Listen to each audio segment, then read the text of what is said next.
The polished silver fork slipped from her trembling hand, clattering against the marble floor like a gunshot in the silent hall. Every sound in the grand restaurant seemed to stop. The waitress froze, her chest tight, afraid to even breathe. She didn't dare look up, but she felt the heat of her manager's stare on her. His anger pressed down like a weight, and she knew this mistake could cost her everything. Her job was all she had. The bills at home, the medicines waiting on the counter, all of it balanced on this thin thread of work. Still, even as fear coiled in her stomach, her eyes wandered. Across the shining room, framed by tall windows, glowing with city lights, she noticed him, a boy in a wheelchair. His frame was small, fragile, and his hands twitched against the joystick as though trying to copy the happy movements of other children. They were laughing at a birthday table nearby, clapping and singing as candles flickered. He only watched, silent and still, the joy just out of reach. At his side sat a man in a perfect suit, a man who looked like he belonged to another world entirely. He barely glanced at his son. His jaw was tight, his voice low and sharp into the phone pressed against his ear. He spoke of money, of markets, of power. His presence was heavy but cold, like a wall that kept everyone away, even his own child. The waitress could not pull her gaze away. Her heart gave a sudden, painful squeeze as she watched the boy's hopeful smile fade when the birthday song ended. She knew that look too well. The quiet longing of someone who wanted to be part of the world but was left standing outside. In that instant, she felt something awaken inside her. Her manager's voice hissed in her ear, sharp with warning. She was to serve and stay invisible. No mistakes, no eye contact, especially not with that table. Yet her chest ached, her breath caught, and the boy's lonely eyes pulled her in deeper. It was a feeling she could not ignore because it wasn't only about him. It was about someone else she once loved, someone she could never forget. The memory stirred like a shadow, raw and unfinished. Her fingers curled around the tray she carried, her knuckles white.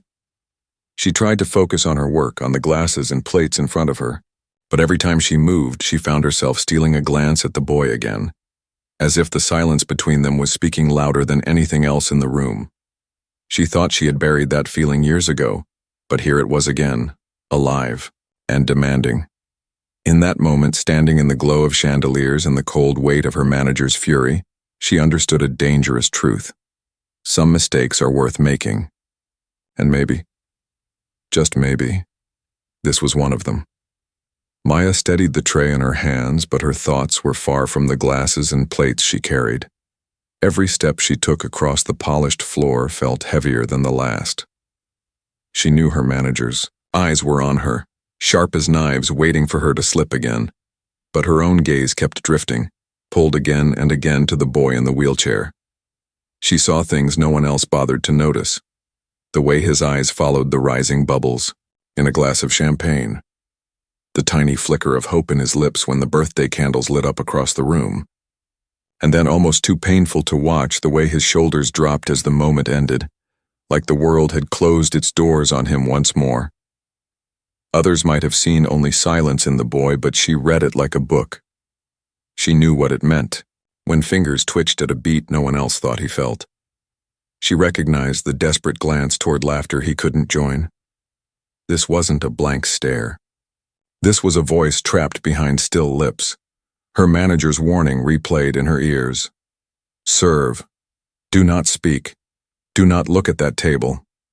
His words were rules carved into stone. But each time her eyes met the boy's across the room, those rules felt like chains. Her chest tightened as memories stirred, ones she had spent years trying to bury.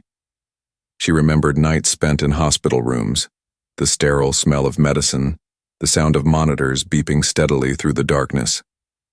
She remembered holding a frail hand that once squeezed back faintly in rhythm with the lullabies she hummed. Her sister's face flashed in her mind.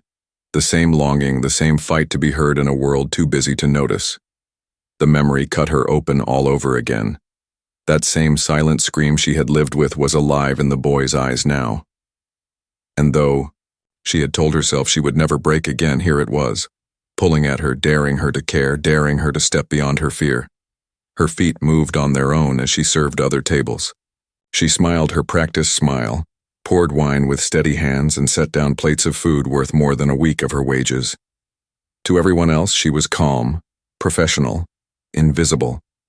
But inside her chest, her heart hammered like a drum.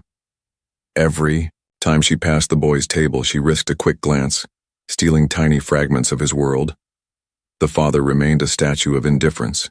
His phone call went on, his words sharp and ruthless, speaking of money like it was all that mattered. To him, the boy was a problem to manage, not a son to hold. The difference struck her like a blade. She thought of how little it would take, one kind word, one smile, one gentle touch, to remind the boy he wasn't alone. Yet no one gave it. Not his father, not the staff, not the patrons who averted their eyes as if his chair made him invisible. The choice was tearing her apart. On one side, her job, her fragile lifeline, the only thing keeping her afloat.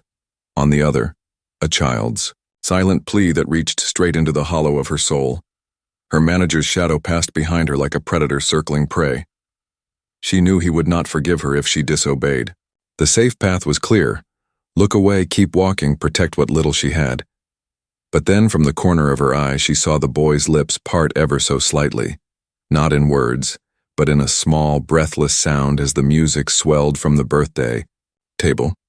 His fingers twitched again, longing to join, but his body could not.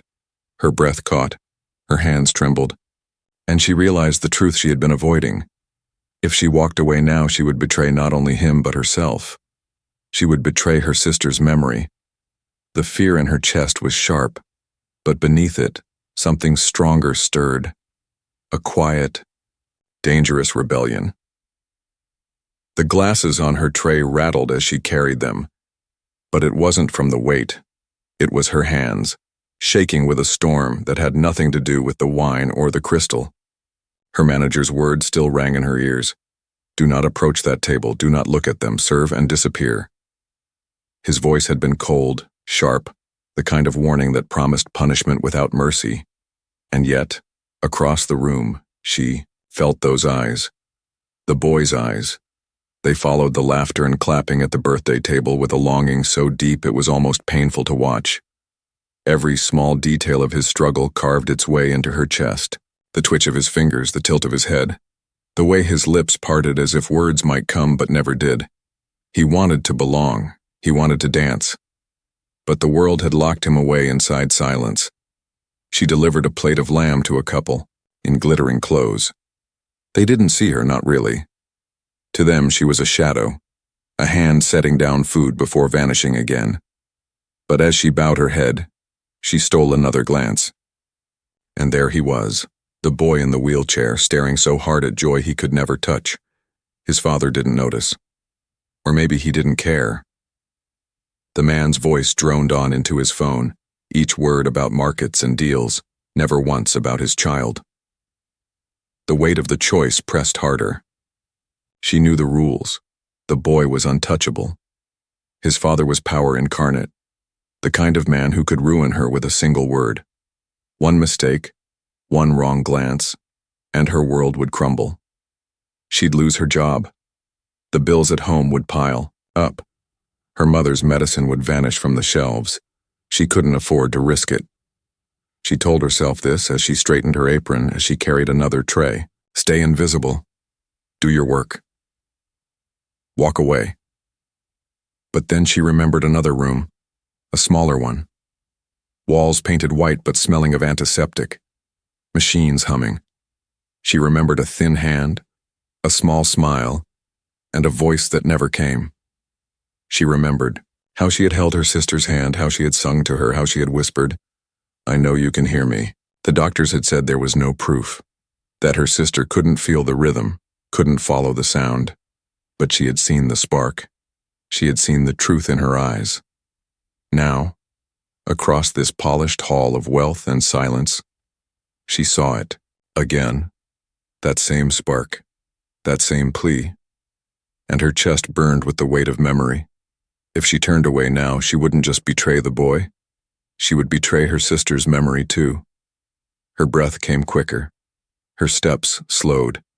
Her manager's shadow circled close, his presence a constant reminder that she was being watched. She could almost hear him repeating the order, invisible, silent, obedient. But her heart rebelled.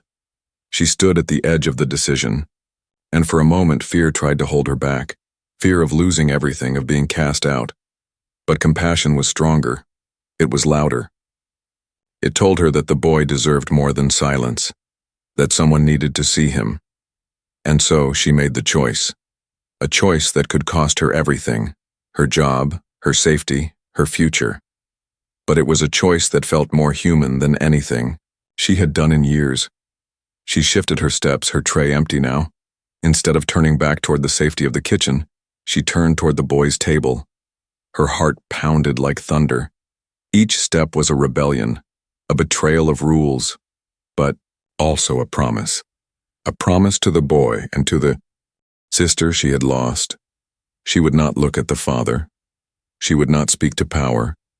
Instead, she would kneel. She would meet the boy where he was. Her hands trembled. Her throat tightened. But her resolve was set. The forbidden choice had been made. The tray was gone from her hands now, but her heart still carried a weight heavier than crystal or china. The room around her glimmered with chandeliers and hushed conversation, but all of it blurred. There was only one clear image in her mind. The boy in the wheelchair, his quiet gaze still reaching for a world that would not reach back. Her footsteps slowed as she drew closer to his table. Each step felt like a hammer in her chest, pounding, louder and louder. She knew her manager was watching, every muscle in his body ready to strike her down for what she was about to do. She knew the father was there too, the man of money and power. A man who could erase her career and her future with a single flick of his hand. But none of that mattered now. She didn't look at the father. She didn't look at her manager. She kept her eyes only on the boy. When she reached him, she bent her knees and lowered herself carefully until she was at his level. It was not a servant's bow, not a gesture of submission. It was something else entirely.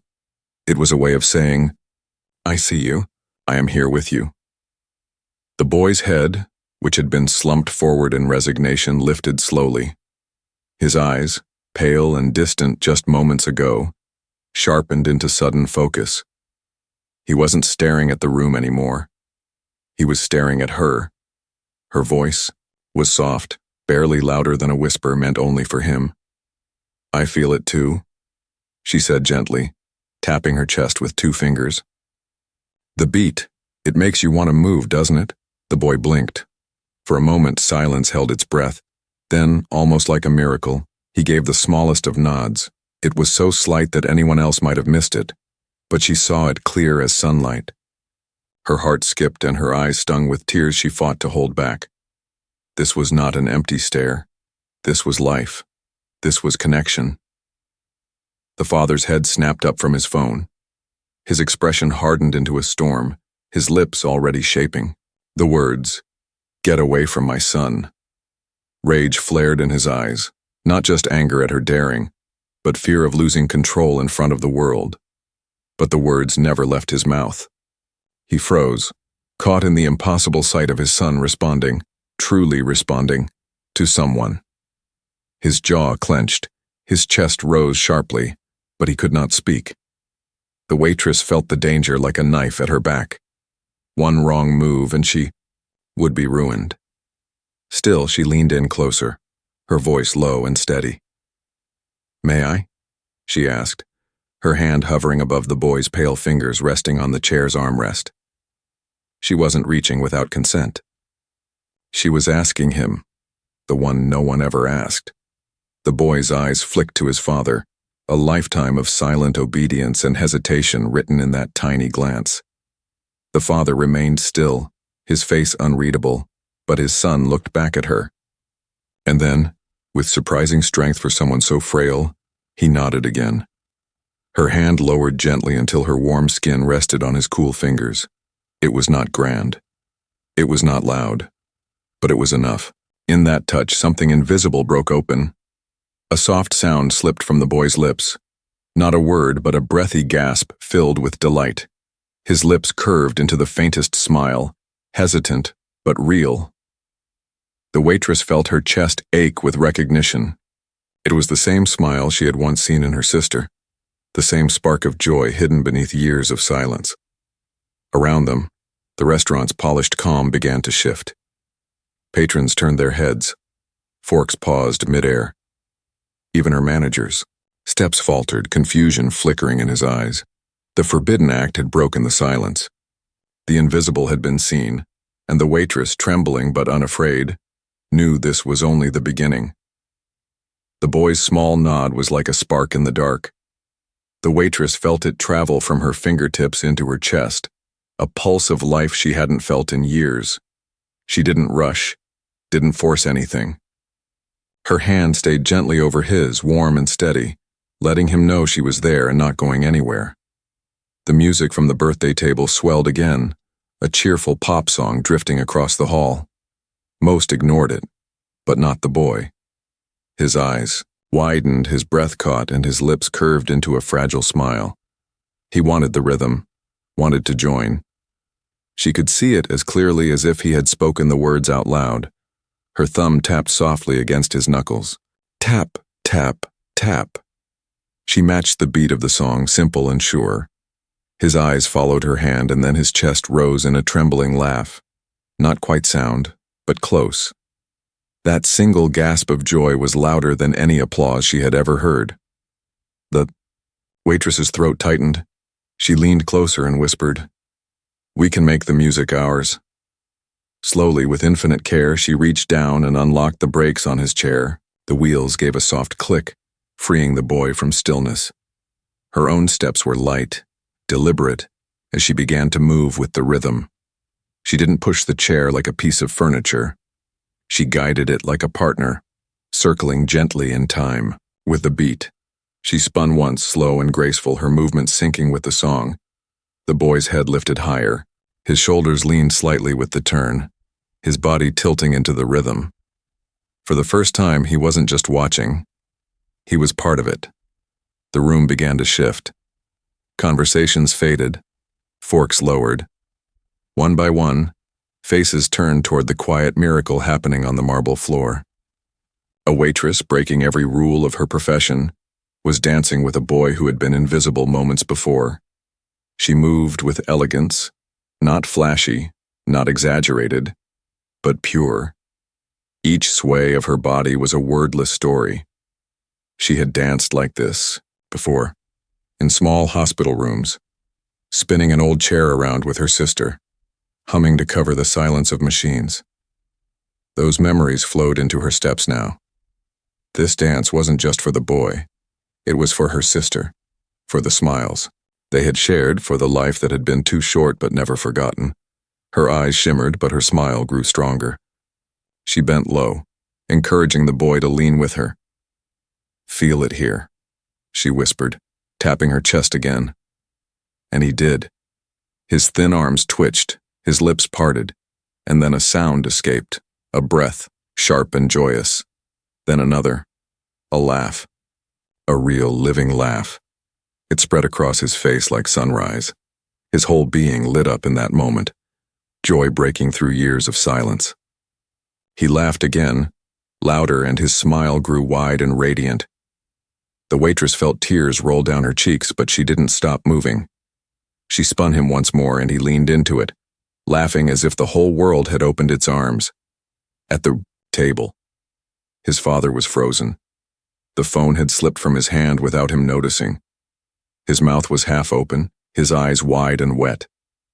For years, he had seen his son as quiet, broken, unreachable.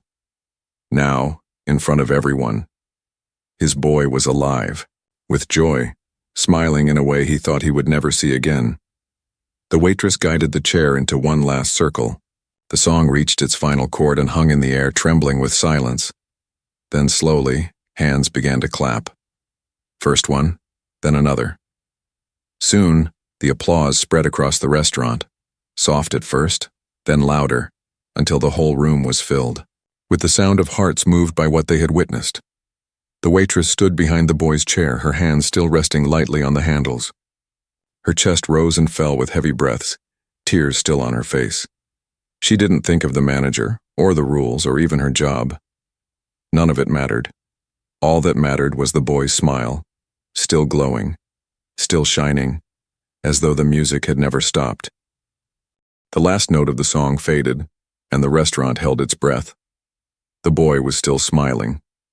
The waitress stood behind his chair, cheeks wet, hands steady on the handles. For a heartbeat, the whole room seemed to float, as if no one wanted to be the first to come back to earth. Then the father moved. He didn't reach for his phone, he didn't reach for his wallet. He reached for the cloth napkin on the table and crushed it in his fist without wiping his eyes. His face was tight, but not with anger now. It was something else. Something softer. Something he had not allowed himself to feel in a long time. A memory came over him like warm light through a half-open door. A living room, not this cold, perfect hall. Afternoon sun on the floor. A little boy with chubby hands standing on his mother's feet while she swayed to a song on a cheap radio. "Feel it, not count it," she had laughed, kissing the boy's hair.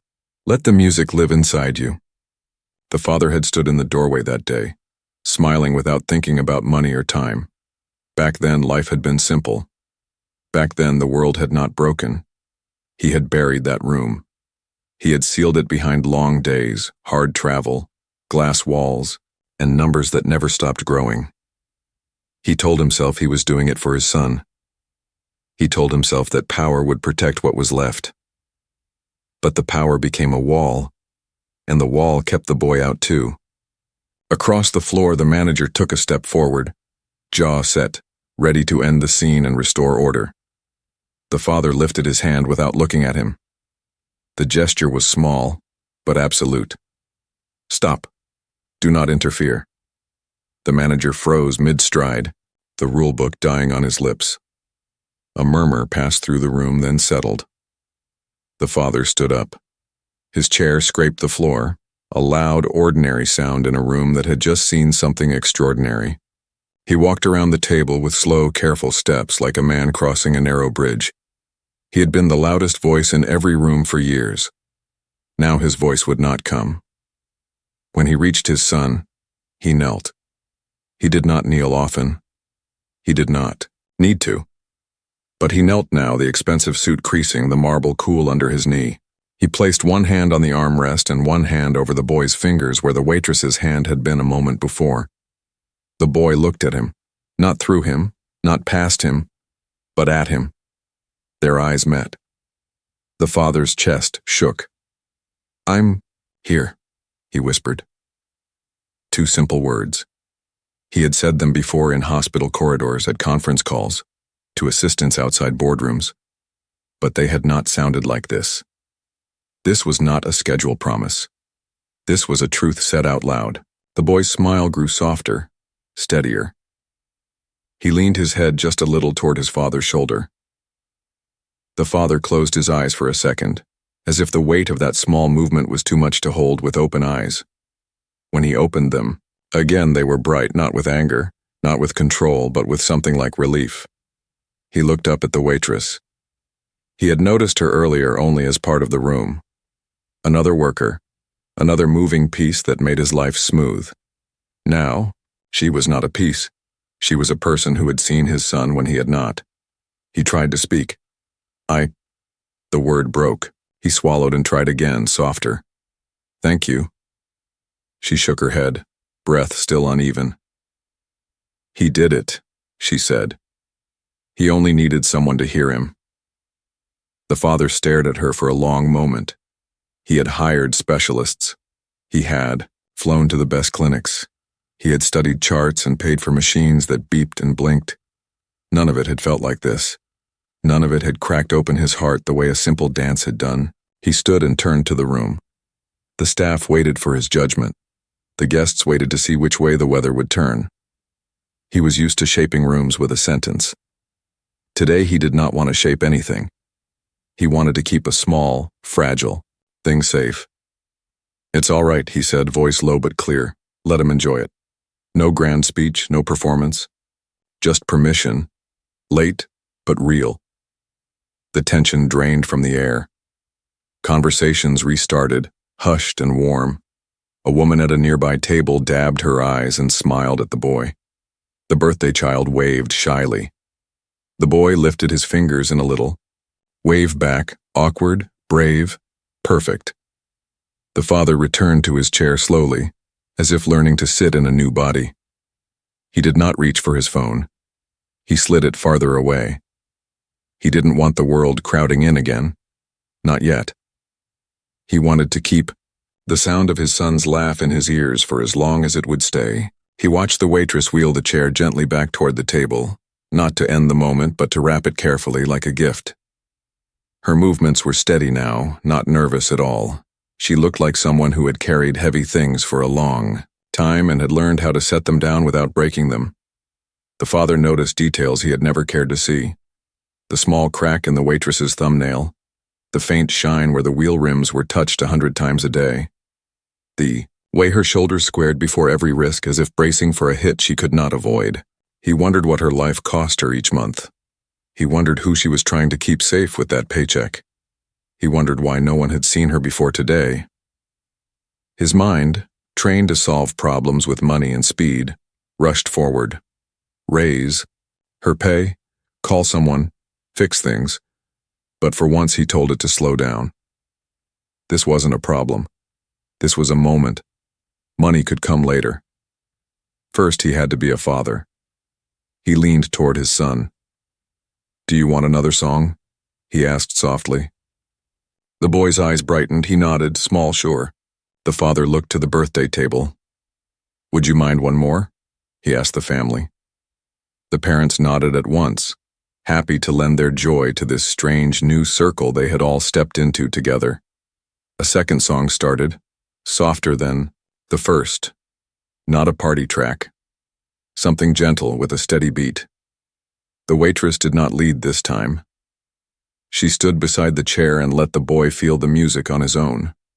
The father placed his hand on his son's shoulder, light as a feather. No pushing, no fixing, just being there. The boy closed his eyes. He tilted his head to the rhythm and his lips shaped a breath that was almost a hum. The father's mouth trembled. He let it. He had spent years holding his face still for the cameras and the markets. He didn't need that mask here.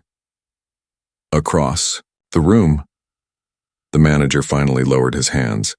He looked confused, then thoughtful, as if a world he ran with rules had just shown him something rules could not hold. He stepped back, slower now, as if learning to walk in a different place. The song carried them for a little while longer. When it ended, no one clapped this time.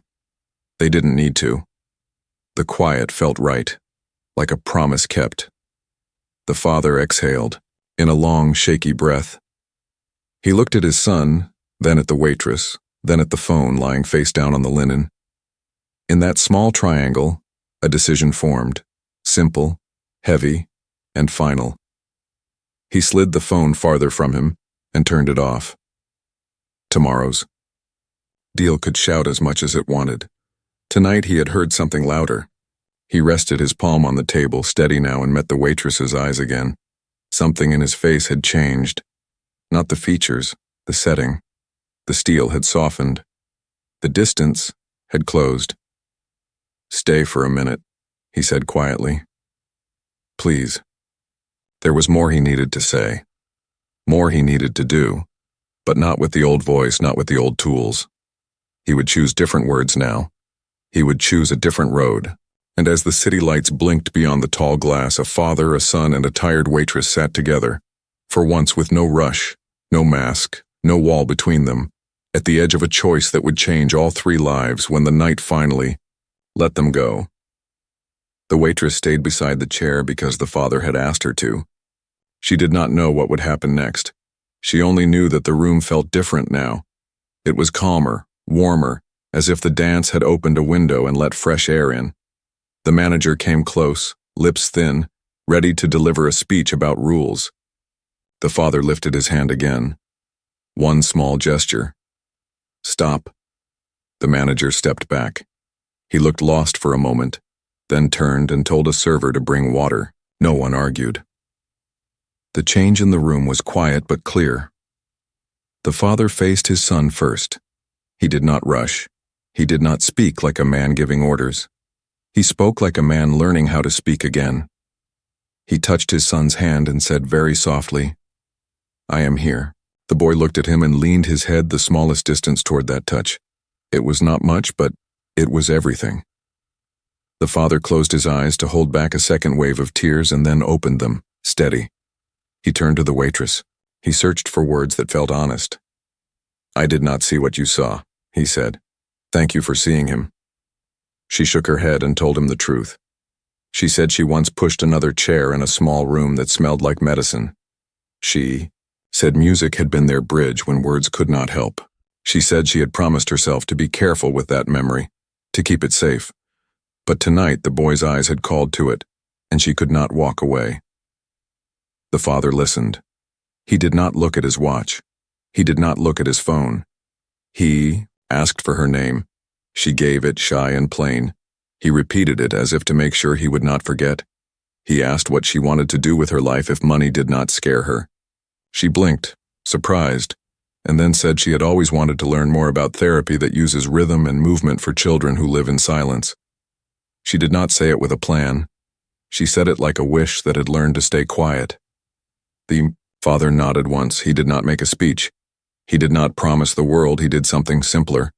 He asked the manager to come back. The man approached as if the floor might open under his feet. "Find out her pay," the father said, voice calm. "Double it. Today." The manager opened his mouth, then shut it and nodded. The father added, "And make sure she has 2 days off this week with full pay. She has done enough for 1 month and 1 night." The manager wrote it down in a hurry and left without arguing. Around them, the restaurant began to breathe again. The birthday family cut cake. A couple smiled toward the boy and raised their glasses in a small toast no one announced. The sound in the room was different now, not louder, kinder. The father took a card from his wallet and placed it on the table. It had his foundation's name on it and a number that rang directly to a person who could move mountains. He did not push it across like a contract. He slid it gently and said, "If you call this, tell them I said your class fees and your time will be covered. If you choose a different path, that is fine. But if this is your path, you will not walk it alone." The waitress stared at the small rectangle as if it were a door. She looked up and asked, "Are you sure?" The father looked at his son and said, "I am sure of him. The rest we will learn." A server brought the water. The boy sipped slowly and then looked at the birthday table again. The child with the paper crown waved. He waved back, a little stronger this time. The room felt like a circle now, not a set of separate corners. The father stood and reached for the handles of the chair. "We will go home," he said to his son.